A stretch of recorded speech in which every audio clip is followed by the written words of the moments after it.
नाज़रीन ग्रामी, अगर दुनिया की जंगी तारीख पर निगाह डाली जाए तो वाज़ेह होता है कि जमाना कदीम से लेकर अब तक हमेशा ताकतवर ममालिक ने कमजोर कौमों को कुचलकर उन पर हुकूमत की और यूं कई दफा मुख्तलिफ ममालिक की सरहदें सुकड़ती और वसी होती रहीं। लेकिन शायद ही तारीख कोई ऐसी मिसाल पेश कर सके जिसके मुताबिक दुनिया के एक अजीम मुल्क पर सिर्फ चंद ताजरों ने कब्जा करने के बाद उस पर 2 सदियों तक हुकूमत की हो। हिंदुस्तान की अजीम मुगलिया सल्तनत में तिजारत की गरज से आने वाले बरतानवी ताजरों ने ईस्ट इंडिया कंपनी के नाम से कायम की जाने वाली कंपनी से भी कई कदम आगे बढ़कर न सिर्फ अपनी फौज भर्ती कर ली बल्कि पूरे बरसगीर पर फैले हुए उस मुल्क पर काबिज भी हो गए।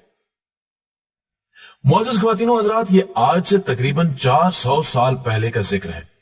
जब शहनशाह हिंदुस्तान नूरुद्दीन जहांगीर के दरबार में मामूल से कहीं ज्यादा रौनक थी,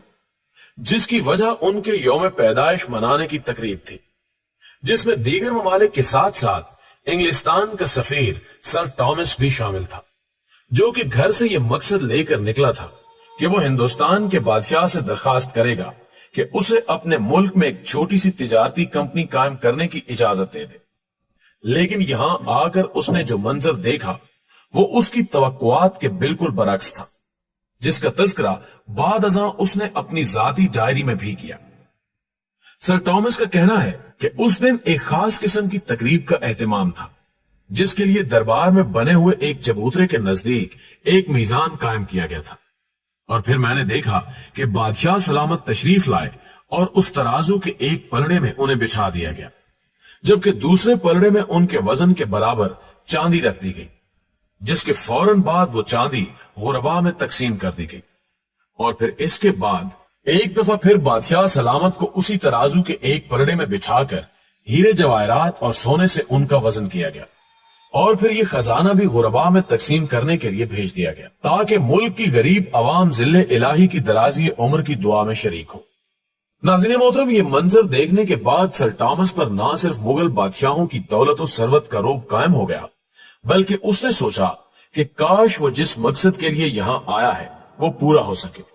चूंकि उसको इस मंजर से अंदाजा हो गया था कि अगर ये मुमकिन हो सका तो वो भी यहां से इसी तरह सोने और चांदी के अंबार इकट्ठे कर सकता है। लेकिन ये इतना आसान काम हरगिज ना था, चूंकि अजीम मुगलिया सल्तनत के बादशाह सिवाय ईरान और सल्तनत उस्मानिया के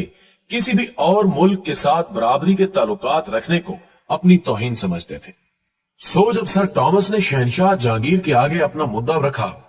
तो बादशाह ने उसके साथ ऐसा कोई भी मुआहदा करने से इनकार कर दिया। लेकिन सर टॉमस, जो कि सिफारती दौ पेश में अपना सानी नहीं रखता था, ने बादशाह के दरबार में तोहफे तहाइफ देकर वहां मजीद चंद दिन ठहरने का सामान पैदा कर लिया, और फिर उसने अपनी सलाहियतें बादशाह की बजाय वली अहद शाहजहां पर आजमाने का फैसला किया, जिसमें वो कामयाब रहा। और बिल आखिर शाहजहां के साथ एक मुआहदे में उसने हिंदुस्तान में ईस्ट इंडिया कंपनी के कयाम की इजाजत ले ली। और ये पहला मौका था जब सल्तनत मुगलिया ने बरतानिया की किसी कंपनी को यहां कारोबार करने की इजाजत दी थी। और फिर इसके 350 साल तक बरतानिया के उन नाम निहाद ताजरों ने हिंदुस्तान से कितनी दौलत लूटकर अपने मुल्क मुंतकिल की और किस तरह उसको लूटा, इसका एक हल्का सा खाका हम अपने नाज़रीन की खिदमत में पेश करने की कोशिश करेंगे, ताकि अंदाजा हो सके कि अंग्रेज इस सरजमीन को सोने की चिड़िया से क्यों तशबीह दिया करते थे। नाज़रीन ग्रामी, उस इजाजतनामे के मिलने के बाद अंग्रेजों ने हिंदुस्तान के मुख्तलिफ साहिली शहरों में अपनी फैक्ट्रियां कायम की, जिनके जरिए रेशम और मसाला जात के अलावा दीगर कई और चीजों की भी तिजारत शुरू कर दी, जिसके जरिए उन्हें बेपनाह फायदा हासिल हुआ। जबकि इसके साथ साथ उन्होंने सिफारती मैदान में भी खसूसी तौर पर काम करते हुए मुगल बादशाहों की कुर्बत हासिल करने की कोशिशें की, ताकि उन्हें अपने मकासद के हसूल में किसी भी परेशानी का सामना न करना पड़े। नाज़रीन मोहतरम, तारीख के तालिब इल्म जानते हैं कि अंग्रेजों की यहां आमद से कबल पुर्तगाली भी हिंदुस्तान में अपने कदम जमा चुके थे, और ये बात भी साबित है कि बरतानवी ताजरों की दीगर यूरोपीय ममालिक के बाशिंदों के साथ झड़पों का सिलसिला चलता रहता था।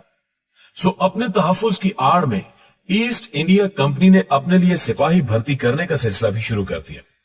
اور پھر بہت ہی قلیل مدت میں یہ فیکٹریاں قلعوں اور چھانیوں کی صورت اختیار کر گئی۔ یہی نہیں بلکہ اب انہوں نے ریاست کے معاملات میں بھی دخل دینا شروع کر دیا،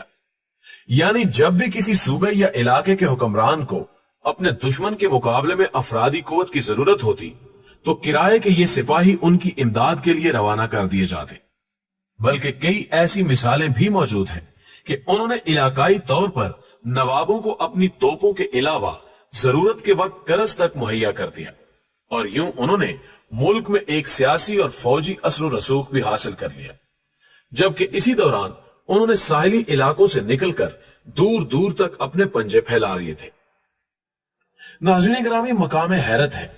کہ انگریزوں کی اس بے لگامی کے باوجود طاقت اور اقتدار کے نشے میں مست مغل حکمرانوں نے اس بات کا کوئی نوٹس لینا گوارا نہ کیا، اور پھر تاریخ نے ایک خونخوار باب 1757 میں لڑی جانے والی جنگ پلاسی کی شکل میں اپنے دامن میں محفوظ کر لیا،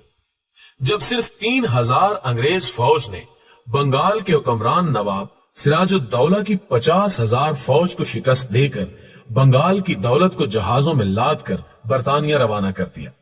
جو کہ شاہی خزانے میں جمع کرا دی گئی۔ لیکن اس میں سے لارڈ کلائیو نے جو دولت اپنے لیے رکھی وہ آج کے تقریباً 3 کروڑ ڈالر کے برابر بنتی ہے۔ ہر چند اس جنگ میں ان کی کامیابی کے پیچھے فوجی طاقت نہیں بلکہ سازشوں کا ایک جال تھا، جس کا مرکزی کردار میر جعفر جیسے ننگے وطن شخص کے نامہ اعمال میں آتا ہے۔ لیکن اس حقیقت سے بھی انکار ممکن نہیں کہ اس کے پیچھے ان کی ہندوستان سے کمائی ہوئی دولت اور وہ فوجی قوت تھی جو انہوں نے اس دوران جمع کر لی تھی۔ لارڈ کلائیو نے جو دولت اپنے لیے رکھی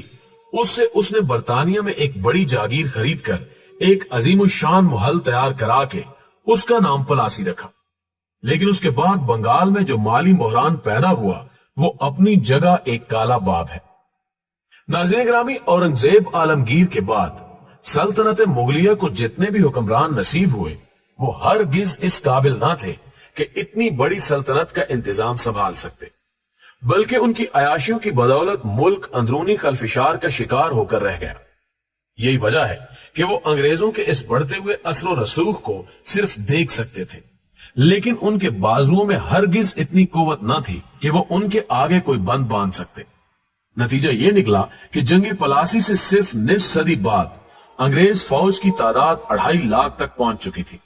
اور اب انہوں نے ہندوستان کے دیگر علاقوں کو فتح کرنے کا منصوبہ بھی بنانا شروع کر دیا۔ اب ایسٹ انڈیا کمپنی بنگال سے نکل کر ہندوستان کے اور کئی دیگر علاقوں پر بھی قابض ہو چکی تھی، حتیٰ کہ وہ وقت بھی آیا جب 19ویں صدی کے اوائل میں لال قلعے دہلی میں بیٹھا ہوا بادشاہ شاہ عالم بھی اس کمپنی کے ایک وظیفہ خوار کی حیثیت اختیار کر چکا تھا۔ گویا وقت یوں پلٹا کھا چکا تھا کہ جہانگیر کے دربار میں حاضر ہونے کے لیے جہاں سر ٹامس کو ایریاں رگڑنا پڑتی تھی، اب اسی جہانگیر کی اولاد اس کمپنی کے ایک کلرک کے استقبال کے لیے مجبور ہو چکی تھی۔ لیکن بات یہاں پر آ کر ختم نہیں ہو جاتی۔ اس سفر میں اس نے ہر اس طاقت جو کہ اس کے راستے کی دیوار بن سکتی تھی کو کچلنے کے لیے ہر وہ حربہ استعمال کیا جو کسی بھی معزز معاشرے میں قابل تعزیر سمجھا جاتا ہے۔ اور پھر ایک وہ دن بھی آیا جب آخری مغل بادشاہ بہادر شاہ ظفر پر یہ واضح کر دیا گیا کہ اس کی موت کے بعد اس کی اولاد کو اب لال قلعہ خالی کرنا ہوگا، چونکہ اب ہندوستان میں مغلیہ دور عملی طور پر ختم ہو چکا ہے۔ کہ اسی دوران کارتوسوں والا وہ واقعہ پیش آ گیا جن میں سور کی چربی استعمال کی گئی تھی، جو کہ آگے چل کر انگریزوں کے خلاف جنگ آزادی کا نقیب ٹھہرا، جس میں اگرچہ ہندوستان کے رہنے والوں نے بے جگری سے حصہ لیا لیکن ان کے پاس قیادت کا فقدان تھا، جبکہ بہادر شاہ ظفر جس کے پاس مالی وسائل اس قدر کم تھے کہ وہ اپنے سپاہیوں کو تنخواہ دینے کے قابل بھی نہ تھا، کہ ساتھ ساتھ وہ ایک بوڑھا اور کمزور بادشاہ بھی تھا۔ سو نتیجہ یہ نکلا کہ اس جنگ میں مغلوں کے اقتدار کا سورج ہمیشہ کے لیے غروب ہو گیا اور بہادر شاہ ظفر کو قیدی کی حیثیت سے رنگون لے جا کر اس کو موت تک اذیت ناک زندگی کے سپرد کر دیا گیا،